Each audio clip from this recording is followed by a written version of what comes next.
"Baby, you still awake?" she asked quietly. He was. He was simply thinking about his unfulfilled sexual need. It was true that Julie had played with him a little, but she had decided he wasn't going to come tonight. She didn't seem mad at him, so he guessed that it was just to keep him frustrated. "Yes, she heard him murmur. It was starting to give her a little sexual thrill to hear him say that. She cleared her throat. "I have a confession to make." "Oh." He'd been getting drowsy, but this roused him a little. She turned toward him in bed, and she reached out to caress his face. "I kind of like this." He was confused. "Like what?" She stared into his eyes. "Us. Together." She propped herself up on her elbow. "I like you here in the apartment, with my boys. I like you, in diapers, letting me change you." She smiled. "And I really like that you let me decide when you get to come." He swallowed. He wasn't so sure that would always work for him. But this probably wasn't the time to argue, he could see. He smiled a bit to himself. Actually, there was never a good time to argue, was there? Her hand was tickling his chest now. "We're good together, aren't we?"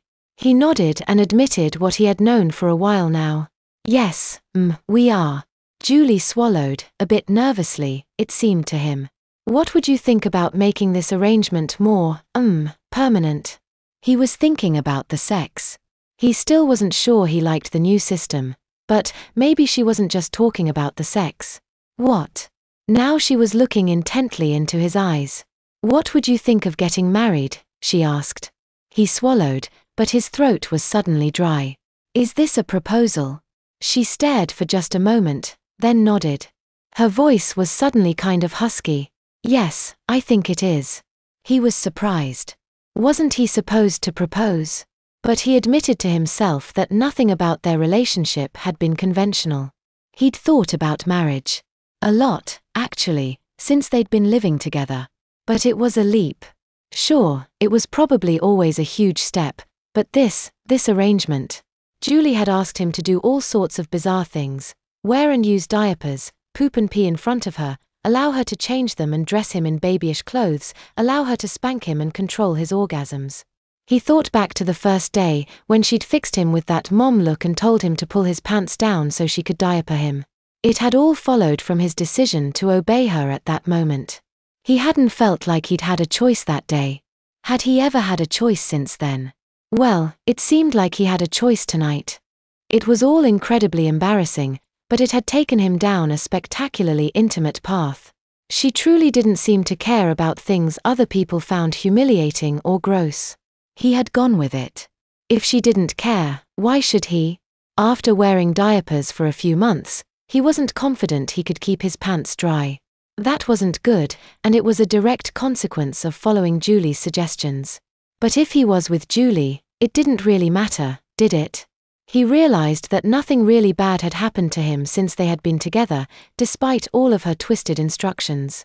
There were some difficulties with how she wanted him to live, but with her help, it was easy.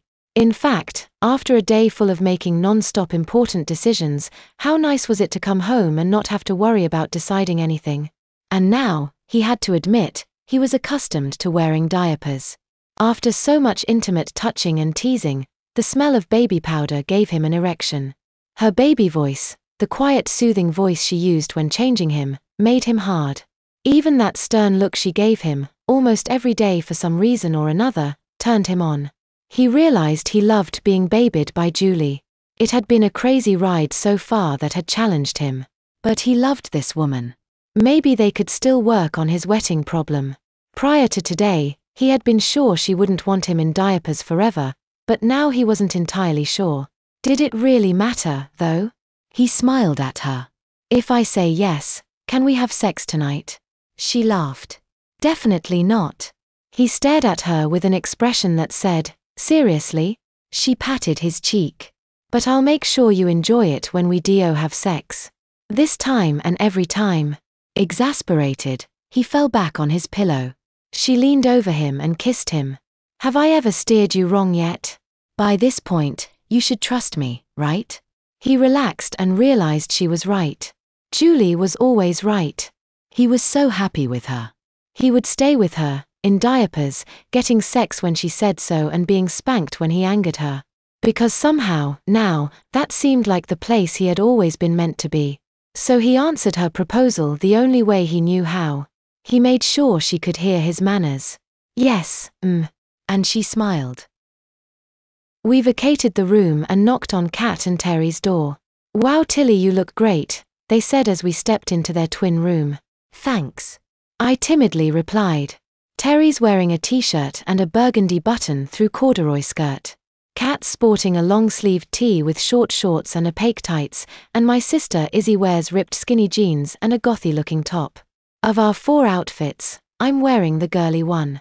I felt increasingly bashful as they complimented my makeup, my hair, my sparkly magnetic ear studs, my dress and my legs. "I think these tights make them look better than they actually are," I replied. Once they'd packed their bags, I nervously stepped into the corridor, which thankfully was clear. We entered the elevator and I was presented with a group reflection on 3 sides. "How come I'm by far the girliest?" I said as I looked at the reflection of all 4 of us. My sister's skinny jeans, Terry's corduroy skirt and Kat's denim shorts all look very casual next to my pretty dress. "Because you're the only boy," Izzy grinned. It took seconds for the elevator to descend the 2 floors. The hotel's lobby was also deserted, but the pavement outside wasn't. "Tilly," my sister said as we approached the door. "You should carry your handbag like this," she suggested. "In case someone tries to snatch it," she added. I hung my bag across my body and kept my hand on it, just as Isabel does. "Thanks," I said, looking down at myself. "I'm getting a bit scared now." I grimaced as I pulled the glass door open. "You'll be fine," they assured. "We're just 4 girls from out of town going for breakfast," my sister said. "Yeah," Kat and Terry agreed.